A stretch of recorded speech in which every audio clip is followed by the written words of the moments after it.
একটা সময় সঙ্গীত ছিল সাধনার বিষয়, বর্তমান সময়ে বলা হয়ে থাকে যে সঙ্গীত মানে প্রচার সর্বস্ব।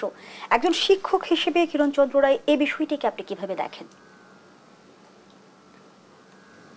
সঙ্গীত তো আসলে শোনার ব্যাপার ছিল, শ্রবণ ইন্দ্রিয়ের কাজ ছিল, এবং সেটা যখন দৃষ্টিতে চলে এসেছে তখন এই বিপর্যয়গুলো ঘটেছে। পারফর্মিং আর্ট, পারফরমেন্স থাকবে, দেখার ব্যাপার থাকতেই পারে। আর আজকের এই বিভিন্ন মাধ্যম, যেগুলো ইলেকট্রনিক মাধ্যম, সেগুলোতে দেখার একটা ব্যাপার থাকে।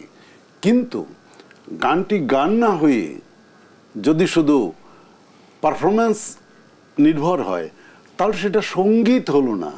তাহলে সঙ্গীতের তত্ত্ব চেঞ্জ করে ফেলতে হবে, সঙ্গীত শব্দটি প্রয়োগ বন্ধ করে দিতে হবে। তো সেটা কখনো বিধেয় না। যেমন আমরা আজকাল একটি শব্দের সাথে খুব পরিচিত, ফিউশন। ভালো, ফিউশন নিয়ে আমাকে বিভিন্ন সময় বাংলাদেশের বাইরের সাংবাদিকরাও প্রশ্নের সম্মুখীন হয়েছি।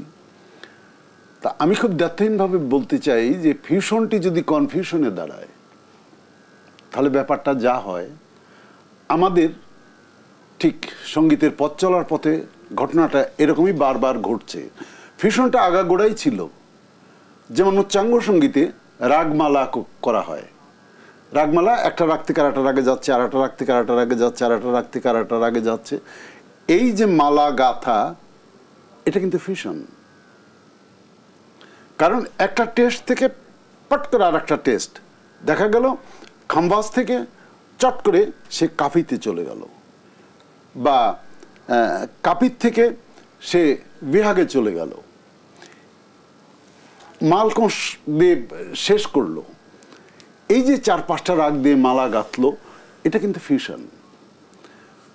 সবচেয়ে বড় কথা হচ্ছে ফিউশন করতে আপত্তি নেই, কিন্তু না জেনে পৃথিবীতে কিছু করা যায় এটা কোনো তাত্ত্বিক বলবে, সাক্ষী দেবে, আমি বিশ্বাস করি না। যে যাই করুক জেনে করতে হবে। ফিউশন করতে আমি অবশ্যই অনাগ্রহ নয়, কিন্তু সেটাকে জানতে হবে যে কিভাবে, কেন, কখন, কোথায়, কোনটার প্রয়োগ, তাহলে সার্থক হবে। আর আজকাল তো আসলে ফিউশনের আবিধানিক অর্থটা কি? ফিউশনের আবিধানিক অর্থটা হচ্ছে কলকাকলি। অর্থাৎ এক কথায় জঙ্গলে অসংখ্য পাখি যখন কেজর বেজর করে সন্ধ্যেবেলায় নিড়ে ফিরে, তখন যে আওয়াজটার তৈরি হয় ওইটা হচ্ছে ফিউশন। তো কিন্তু কেজর বেজরটা কিন্তু কখনো সঙ্গীত হয় না।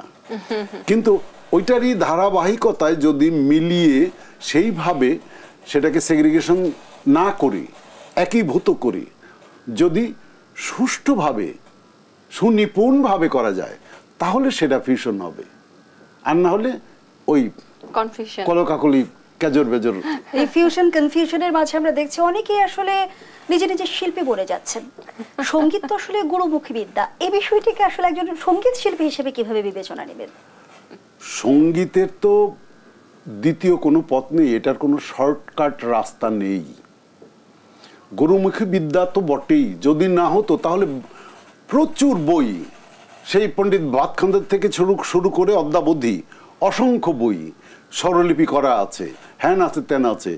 যেমন আমি যদি আমাদের বিশ্বকবি রবীন্দ্রনাথ ঠাকুরের কথা বলি, তার যে রচনা সম্ভার, সেখানে গীতবিতানে স্বরলিপি করা আছে।